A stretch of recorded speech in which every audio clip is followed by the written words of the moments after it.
రైట్గా విజయవాడలో CM camp కార్యాలయం ముట్టడికి సమగ్ర శిక్ష కేజీబీవీ కాంట్రాక్ట్ అవుట్సోర్సింగ్ ఉద్యోగులు ప్రయత్నించడంతో ఉద్రిక్త పరిస్థితులు నెలకొన్నాయి. 10 డిమాండ్స్తో చలో సీఎం క్యాంపు కార్యాలయంకు పిలుపునివ్వగా ఎన్నికల్లో ఇచ్చినటువంటి హామీని అమలు చేయాలంటూ కూడా కోరుతా ఉన్నారు. ఇక సమ్మె సందర్భంగా రాసుకున్నటువంటి మినిట్స్ అమలు చేయాలంటూ కూడా డిమాండ్ చేస్తున్నారు.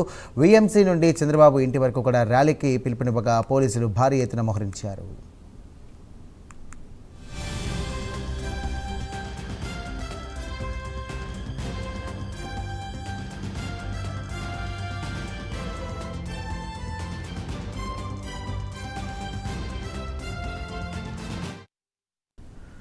రైట్, బ్రేకింగ్ చేస్తున్నాం. విజయవాడలో సీఎం క్యాంపు కార్యాలయం ముట్టడికి సమగ్ర శిక్ష కేజీబీవీ కాంట్రాక్ట్ అవుట్సోర్సింగ్ ఉద్యోగులు ప్రయత్నించడంతో ఉద్రిక్త పరిస్థితులు నెలకొన్నాయి. 10 డిమాండ్స్తో చలో సీఎం క్యాంపు కార్యాలయానికి పిలుపునివ్వగా ఎన్నికల్లో ఇచ్చినటువంటి హామీని అమలు చేయాలంటూ కూడా కోరుతా ఉన్నారు. సమ్మె సందర్భంగా రాసుకున్నటువంటి మినిట్స్ అమలు చేయాలని డిమాండ్ చేస్తున్నారు. వీఎంసీ నుండి చంద్రబాబు ఇంటి వరకు కూడా ర్యాలీకి పిలుపునివ్వగా పోలీసులు భారీ ఎత్తున మోహరించారు.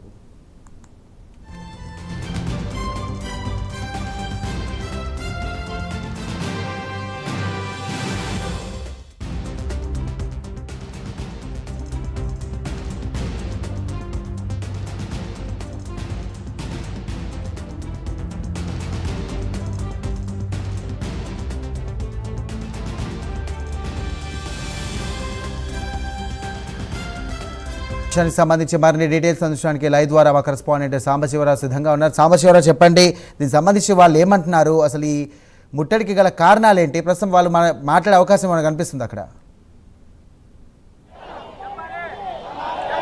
సాయిరాం, మనం చూస్తే కనుక సర్వశిక్ష ఉద్యోగులు అయితే మాత్రం ప్రస్తుతం విజయవాడలో ఏదైతే వినాయకుడి గుడి దగ్గర ఉన్నటువంటి చౌరస్తాలు అయితే ధర్నాకైతే దిగినటువంటి పరిస్థితి. వీళ్ళు పాదయాత్రతోటి సీఎం నివాసాన్ని కూడా ముట్టడిస్తామంటూ కూడా చెప్పినటువంటి పరిస్థితి. హెచ్ఆర్సీ పాలసీకి సమాన పనికి సమాన వేతనం అమలు చేయాలంటూ కూడా నినాదాలు చేస్తున్నటువంటి క్రమంలో ఈ ప్రస్తుతం మనతో పాటు అయితే మాట్లాడడానికి అయితే నాయకులు అయితే ఉన్నారు. ప్రస్తుతం సార్ చెప్పండి, అసలు మీరు ఈ ధర్నాన్ని ఎందుకు చేస్తా ఉన్నారు, ఏమిటి అసలు ఈ విషయాన్ని ఏంటి?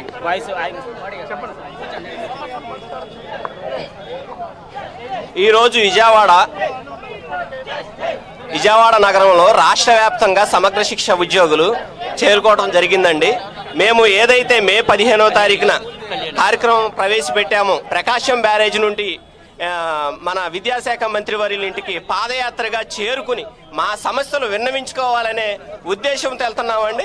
అప్రజాస్వామికంగా వీళ్ళు పోలీసులతో మంది మార్బాళంతో ఇట్లా ఆపేసి మా సమస్యలు చెప్పుకోనివ్వకోకుండా, మా హైకోర్టు ఏదైతే సమాన పనికి సమాన వేతనం ఇవ్వాలని మన గౌరవ హైకోర్టు చెప్పింది, కాంట్రాక్ట్ ఉద్యోగులుగా ఎవరైతే చేస్తున్నారో వారిని రెగ్యులర్ ఉద్యోగులుగానే పరిగణించాలని చెబుతుంది. కాబట్టి ఇప్పటికన్నా ఈ కూటమి ప్రభుత్వం 2 సంవత్సరాలు అయింది, ఏ ఒక్క ఉద్యోగికి రూపాయి పెంచిన దాఖలాలు లేవు.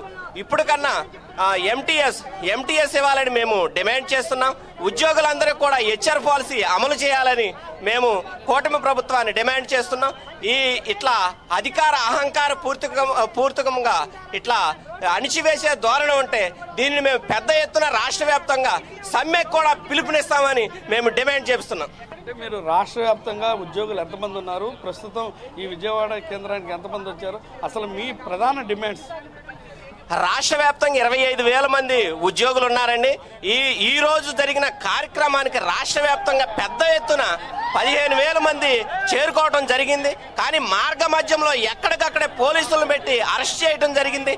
మా ముఖ్యమైన డిమాండ్ ఏమిటంటే ఎంటీఎస్ కల్పించాలి, హెచ్ఆర్ పాలసీ కల్పించాలి అని మేము డిమాండ్ చేస్తున్నాం. మొత్తంగా మనం చూసినట్లయితే కనుక సమాన పనికి సమాన వేతనం అయితే వాళ్ళు కల్పించాలంటే కూడా ఈ యొక్క డిమాండ్ అయితే చేస్తున్నటువంటి పరిస్థితి. మొత్తంగా ఈ యొక్క భారీగా అయితే ఇక్కడికైతే పెద్ద సంఖ్యలో అయితే నిరసనకారులు అయితే చేరుకున్నటువంటి పరిస్థితి. సరే, రైట్, థ్యాంక్ యూ సాంబశివరావు.